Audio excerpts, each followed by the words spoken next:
샬롬. 샬롬. 네, 우리 기도하고 시작하겠습니다. 하나님 감사합니다. 성실하신 주님, 좋으신 주님을 찬양합니다. 이 시간에도 저희와 함께 해주셔서 감사합니다.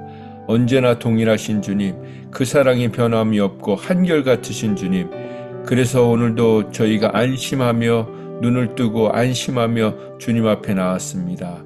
우리의 삶을 정말 주님의 마음과 뜻과 정성을 다해서 저희들을 섬겨주시는 하나님을 찬양하고 찬양합니다. 그 하나님의 마음을 더 깊이 온전히 깨닫는 복된 시간 되게 하여 주시옵소서. 예수님의 이름으로 기도했습니다. 아멘. 네, 오늘 말씀은 예레미야 24장 1절부터 마지막 절 말씀입니다. 돌아가면서 봉독하겠습니다.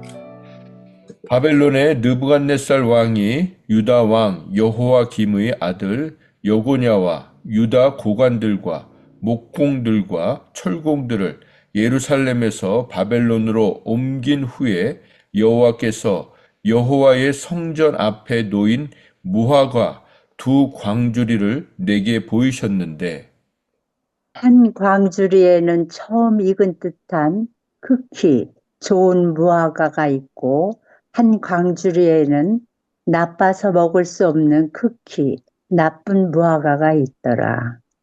여호와께서 내게 이르시되 예레미야야 내가 무엇을 보느냐 하시매 내가 대답하되 무화과이온데 그 좋은 무화과는 극히 좋고 그 나쁜 것은 아주 나빠서 먹을 수 없게 나쁘니이다 하니, 여호와의 말씀이 또 내게 임하니라. 이르시되 이스라엘의 하나님 여호와께서 이와 같이 말씀하시니라. 내가 이곳에서 옮겨 갈대아인의 땅에 이르게 한 유다 포로를 이 좋은 무화과 같이 잘 돌볼 것이다. 내가 그들을 돌아보아 좋게 하여 다시 이 땅으로 인도하여 세우고 헐지 아니하며 심고 뽑지 아니하겠고, 내가 여호와인 줄 아는 마음을 그들에게 주어서 그들이 전심으로 내게 돌아오게 하리니 그들은 내 백성이 되겠고 나는 그들의 하나님이 되리라. 여호와께서 이와 같이 말씀하시니라.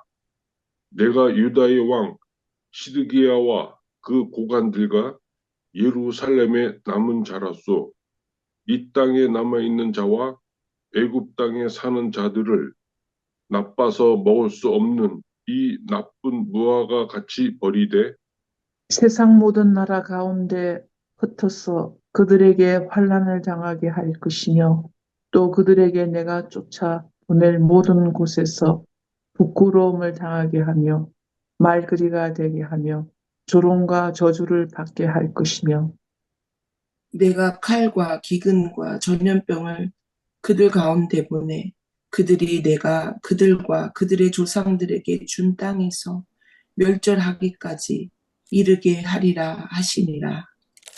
아멘. 아멘. 네, 오늘 말씀은 바벨론의 2차 침공 당시의 말씀입니다. 바벨론의 느부갓네살 왕이 유다 왕 여호야김의 아들 여고냐는 이 이름이 세 가지로 나오는데요. 여고냐, 여고니야, 여호야긴. 네, 그래서 지금 이 여호야긴 왕을 이야기하는 거죠. 여호야김의 아들 여호야긴, 그 사람이 여고냐입니다. 여고냐와 유다 고관들과 목공들과 철공들을 예루살렘에서 바벨론으로 옮긴 후에 포로로 잡혀갔다는 것이죠. 그런데 여기서 표현을 포로로 잡혀갔다고 하지 않고 옮긴 후에라고 했습니다. 누가 옮겼다고 했습니까? 바벨론 왕 느부갓네살이 옮긴 후에. 그런데 오늘 본문 5절에 보면 내가 이곳에서 옮겨, 여기서 내가는 하나님을 말씀하십니다. 하나님이 이곳에서 예루살렘에서 옮겨 갈대아인의 땅에 이르게 한 유다 포로들, 그렇게 나오지 않습니까? 그러니까 사람들이 보기에는 느부갓네살 왕이, 바벨론의 느부갓네살의 왕이 쳐들어와서 그 사람들을 옮겨간 것 같고 포로로 잡아간 것 같은데, 하나님은 뭐라고 말씀하시냐면 하나님께서 이곳에서 그 사람들을 포로로 잡혀간 게 아니라 옮겼다고 하시는 거예요. 옮겨서 그 땅에서 살게 하셨다는 것입니다. 그렇습니다. 우리가 지금 겪고 있는 모든 현실 상황들은 하나님이 우리에게 허락하신 것입니다. 그래서 우리가 원하든 원치 않든 그것을 믿음으로 받고 감사함으로 받는 게 중요한 것이죠. 믿음으로 받고 감사함으로 받으면 해석이 되기 시작합니다. 아, 이게 느부갓네살이 이렇게 한 것이 아니고 하나님이 하셨구나. 포로로 잡혀간 게 아니고 하나님이 옮겨주신 것이구나. 그러면 우리의 삶을 대하는 태도가 틀려지는 것이죠. 그래서 다시 1절로 가면, 그렇게 옮겨진 후에 하나님께서 여호와의 성전, 하나님의 성전 앞에 놓인 무화과 두 광주리를 예레미야에게 보여주시는 것입니다. 2절에 보면 한 광주리에는 처음 익은 듯한 아주 좋은, 극히 좋은 무화과가 담겨 있었고, 다른 광주리에는 나빠서 먹을 수 없는 아주 나쁜, 극히 나쁜 무화과가 담겨 있었습니다. 광주리가 틀린 두 광주리가 있었던 것이죠. 그때 하나님께서 예레미야에게 말씀하십니다. 예레미야야, 내가 지금 무엇을 보느냐? 그렇게 물으시니까 예레미야가 대답을 합니다. 제가 무화과를 보고 있습니다. 그런데 하나에는 아주 너무 좋은, 극히 좋은 것이 담겨 있고, 하나에는 아주 나빠서 먹을 수 없는 무화과가 있습니다. 그렇게 말하니까 4절에 하나님이 말씀하시는 것입니다. 하나님께서 이곳에서, 예루살렘에서 옮겨 갈대아인의 땅에, 바벨론 땅이죠, 갈대아인의 땅에 이르게 한 유다 포로들을 이 좋은 무화과 같이 잘 돌볼 것이다 라고 말씀해 주십니다. 여기서 우리가 생각해야 될 것은 포로로 잡혀간 사람들이 좋은 무화과 나무라는 뜻이 아닙니다. 그렇게 해석하는 분들이 계시더라고요. 좋은 무화과 나무라는 것이 아니고 좋은 무화과처럼 잘 돌볼 것이다. 이게 포인트예요. 잘 돌볼 것이다. 그러니까 포로로 잡혀간 사람들이 좋은 무화과라는 뜻이 아니라 좋은 무화과처럼 잘 돌보시겠다는 것입니다. 이게 포인트예요. 포인트가. 그런데 포로는 어떤 신분입니까? 포로라는 사전의 뜻은 뭐냐면 사로잡은 적을 얘기해요. 사로잡힌 적입니다. 그러니까 모든 권리, 권한, 인권, 자유를 박탈당한 존재가 바로 포로를 얘기하는 거죠. 그래서 포로는 내일을 보장할 수 없는 존재입니다. 지금이야 무슨 포로도 인권이 있다고 얘기를 하고 그러지만 이 당시엔 포로는 뭡니까? 파리 목숨 같은 존재잖아요. 어떻게 죽어가도 할 말이 없는 그런 존재가 된 겁니다. 그런데 하나님께서 뭐라고 말씀하십니까? 6절에 내가 그 포로로 잡혀간 그들을 돌아보겠다. 돌아본다는 것은 보살피겠다는 겁니다. 하나님의 눈이 계속해서 와치오버 하겠다는 건데, 와치하면서 그들을 좋게 해주시겠다는 것입니다. 좋게 하겠다는 것은 잘되게 해주시겠다는 거예요. 그리고 다시 이 땅으로 돌아오게 해주시겠다는 것입니다. 그리고 헐지 않고 다시 세워주시고 뽑지 않고 심어주시겠다는 것입니다. 그리고 그들에게 하나님께서 여호와이신 줄 아는 마음을 그들에게 부어주시겠다는 겁니다. 우리에게 가장 큰 축복은 뭐냐면 하나님을 하나님으로 아는 것, 하나님만이 우리의 모든 것을 지켜주시고 보호해주시고 책임져 주실 수 있는 분이라는 것을 아는 것, 그분이 우리의 생사복을 주관하고 계신 분이라는 것을 아는 것이 가장 큰 축복입니다. 근데 그 마음을 그들에게 부어주신다는 겁니다. 그래서 그들이 전심으로, 진심으로 온 마음을 다해서 하나님께 돌아오게 하시겠다는 것입니다. 그래서 결국에는 그들은 내 백성이 되겠고 나는 그들의 하나님이 되리라. 상상만 해도 너무 멋지지 않습니까? 그런데 포로들이 잡혀갔던 데서 그 당시에 돌아온다는 것이 기대하는 것은 기대할 수가 없는 일들입니다. 상상할 수가 없는 일입니다. 그런데 하나님께서 돌아오게 하신다고 약속하시고 결국은 그 약속을 지켜주신 것을 우리는 알 수 있습니다.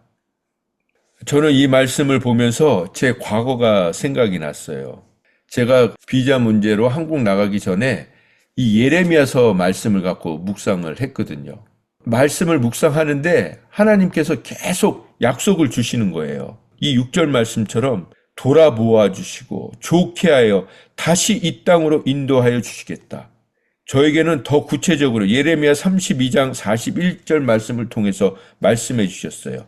이 말씀이 제가 한국 가기 전에 받은 여러 말씀 중에 한 말씀이에요. 제가 읽어드립니다. 내가 하나님께서 기쁨으로 그들에게 복을 주되 저희 가정에게 복을 주시겠다는 거예요. 분명히 나의 마음과 정성을 다하여 하나님의 마음과 정성을 다하여 저희들을 이 땅에 심으리라. 이렇게 말씀해 주신 거예요. 그리고 37절에 보면 돌아오게 하여 이곳으로 돌아오게 하여 안전하게 살게 할 것이다. 그리고 40절 말씀에 영원한 언약을 세울 것이다. 그리고 너에게 나를 경외하는 마음을 두어 하나님을 결코 떠나지 않게 할 것이다. 42절 말씀, 큰 재앙을 내린 것 같이 이제는 모든 복을 너에게 주겠다. 네, 이건 저에게 주신 말씀이니까 여러분도 그렇게 해석할 필요는 없으신 겁니다. 하나님이 저에게 이런 말씀들을 주셨다고요. 기도할 데가 없어가지고 주차장에 이제 파킹을 해놓고 이제 차 안에서 기도를 하는데 한 달 내내 하나님이 이렇게 계속해서 말씀을 해주셨어요. 그래서 제가 한국을 나갈 수 있었습니다. 그런데 이 포로들이 잡혀가서 돌아올 것을 기약할 수 없는 것처럼 제가 한국 나간다고 할 때 모든 사람들이 나가지 말라고 했었어요. 절대 못 들어온다고 했었어요.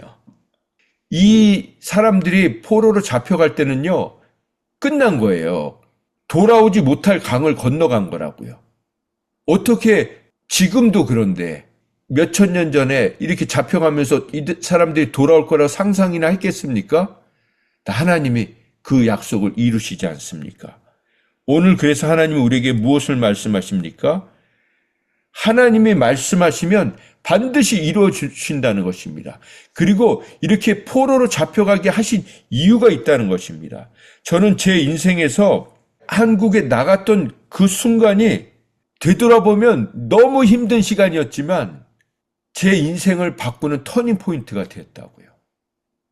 그래서 정말 이 유다 백성들이 결국엔 자기 잘못 때문에, 저도 제 잘못 때문에 그 일들이 일어난 거죠. 하나님의 애매히 고난받게 하신 게 아니에요. 그리고 그 10년 동안 하나님이 저를 다듬어 가시고 훈련시키셨다고요. 그 포로 기간 동안 하나님을 경외하는 마음을, 그 불체자의 삶을 사는 동안 제게 하나님을 경외하는 마음을, 그 마음들을 부어주셨다고요. 결국엔 한국에 나가서 한 달 반 동안 있으면서 어떻게 보면 그 한 달 반이 저에게는 이 70년 같은 시간이었다고요. 그 시간들을 통해서 하나님을 정말 깊이 만나게 하셨죠. 그리고 다시 돌아와 가지고 여호와 이레의 하나님을 경험하게 하셨습니다. 그렇습니다. 우리는 기억해 보면 우리가 가장 힘들었을 때가 가장 하나님을 깊이 경험할 수 있는 절호의 찬스인 것입니다. 그래서 고난이 올 때, 고통이 올 때, 이번에는 더 하나님을 더 깊이 만나겠구나. 더 새롭게 만나겠구나.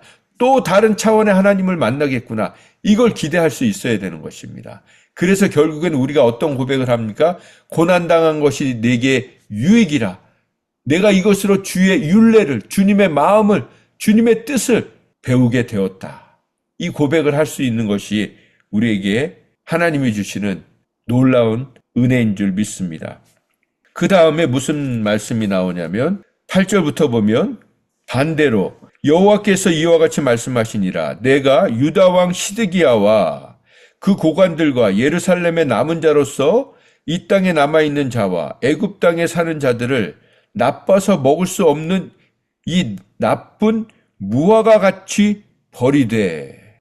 하나님께서 나쁜 무화과는 버리는 것처럼 이 시드기야 왕, 그리고 시드기야의 고관들, 그리고 예루살렘에 아직 남아있는 자들, 그리고 예루살렘이 위험하니까 애굽으로 도망간 사람들, 이런 사람들을 하나님께서 철저히 벌하시겠다는 것입니다. 9절 말씀에 보면 그들을 세상 모든 나라 가운데 흩어버리시겠다. 환난을 당하게 하실 것이고 쫓겨간 곳에서 부끄러움을 당하게 하실 것이고 조롱을 받게 하시고 저주를 받게 하실 것이고 칼과 기근과 전염병 가운데서 죽게 하시고 멸절하게 하신다. 완전히 다 죽게 하시겠다는 것입니다.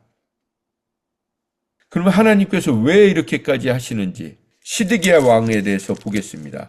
예레미야 21장, 우리가 본 말씀이죠. 예레미야 21장에 보면 1절에 보면 여호와께서 예레미야에게 말씀이 임하니라.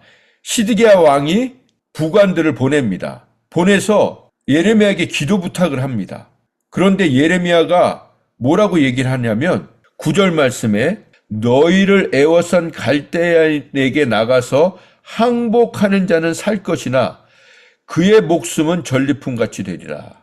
그러니까 시드기야는 하나님 앞에 기도해서 느부갓네살이 다시 돌아가도록 아니면 이길 수 있도록 기도해달라고 했는데 예레미야는 뭐라고 했냐면 항복하라고 했습니다. 너희들의 잘못이 죄가 너무 많이 쌓여서 하나님이 이미 결정하셨다. 포로로 잡혀가는 것이 하나님의 뜻이다. 항복해라. 그러면 살려주시겠다. 말씀하시는 것입니다. 그런데 우리는 이 시드기야처럼 항복하기 싫어하는 거예요. 포로로 잡혀가기 싫어하는 거예요. 그런데 우리가 포로로 잡혀가면 잠시 동안 수치와 모욕을 당하면 하나님이 영원한 구원을 허락해 주시는 거예요. 우리가 이게 비밀입니다. 때로 우리의 죄 때문에 수치를 겪게 하실 수 있어요. 감옥에 보내실 수 있어요. 때로는 질병을 통해서 우리에게 고통을 허락하실 수 있어요. 그러나 그것을 통해서 우리가 하나님 앞에 낮아지고 회개하고 돌이키면 하나님은 다시 회복시켜 주시는 분이십니다. 그런데 항복할 줄 모르는 거예요. 수치와 조롱과 멸시를 당하지는 않으려고 하는 거예요. 수치와 조롱과 멸시를 어떻게 당하는지 아세요? 누군가가 우리의 죄를 지적했을 때 인정하는 거예요.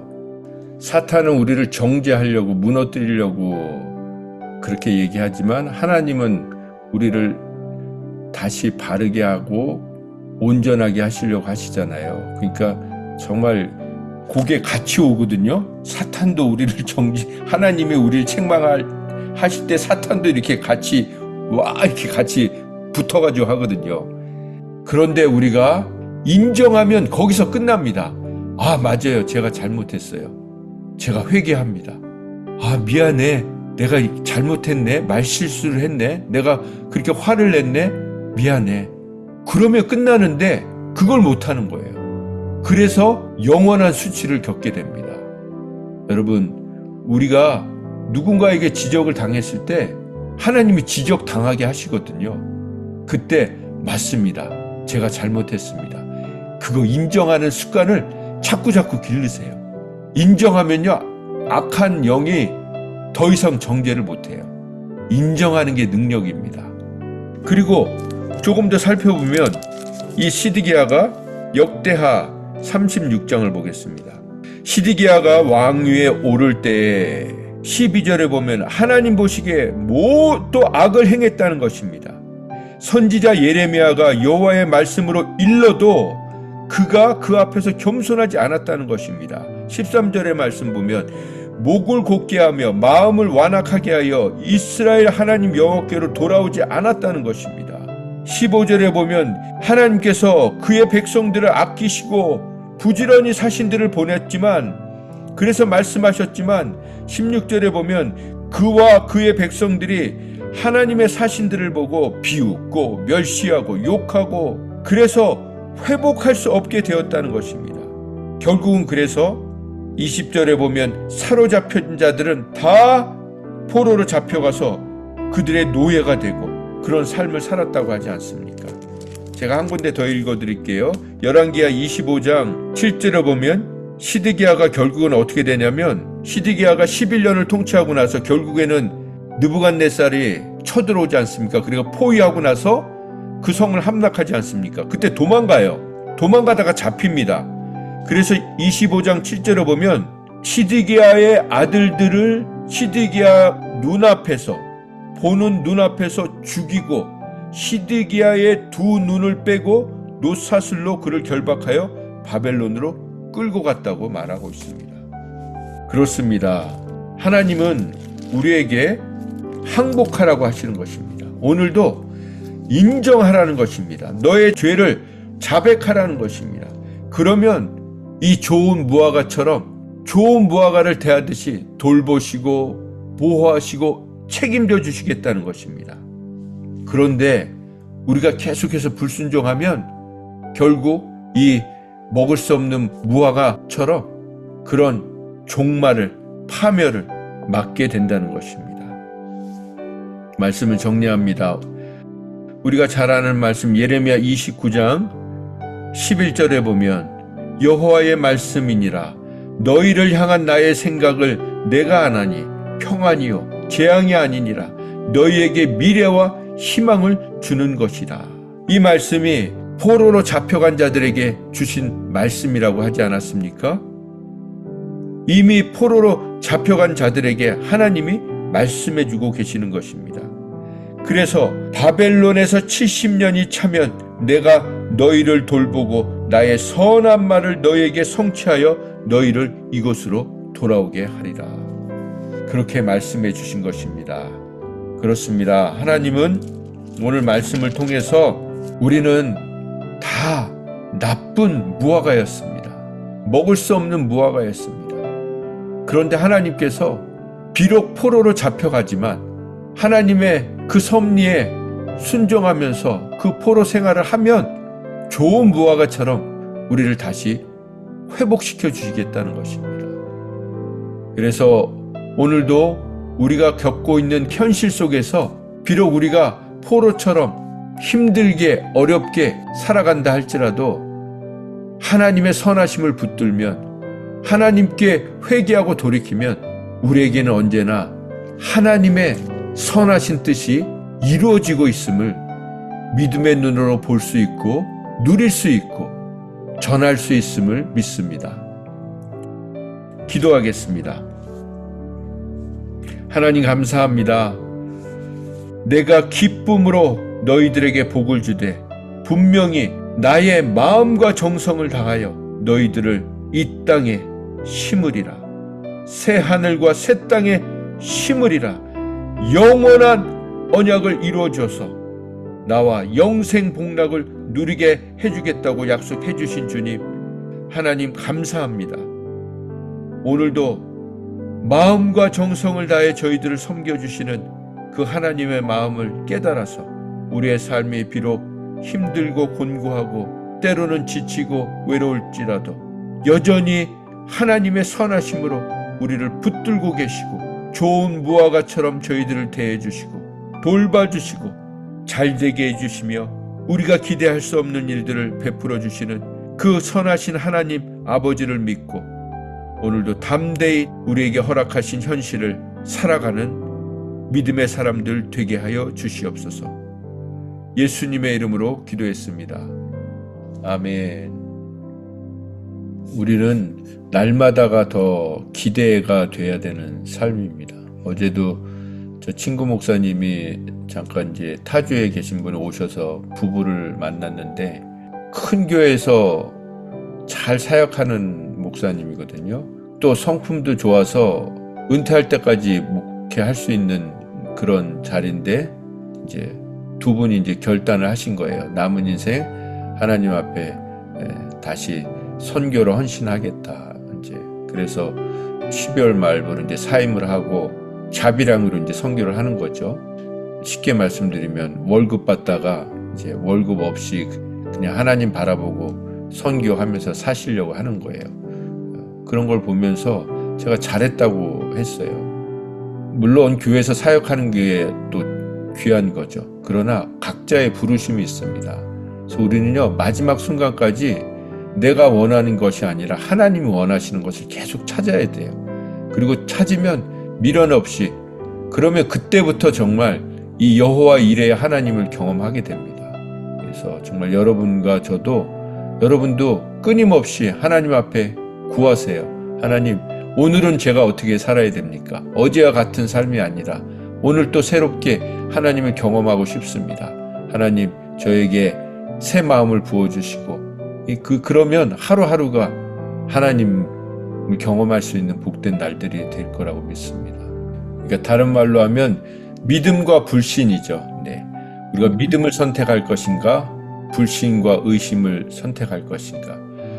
주님을 향한 믿음을 끊임없이 선택하면 하나님이 우리에게 믿음의 사건들을 만들어 주십니다. 불신과 의심과 염려를 선택하면 자멸하는 거죠. 자멸. 문제가 생겨서 망하는 게 아니고요, 나 스스로 망해버리는 거예요. 아무것도 못해요. 그래서 오늘도 우리가 끊임없이 믿음의 주요 온전케 하시는 주님만을 선택하는 저와 여러분 되기를 원합니다.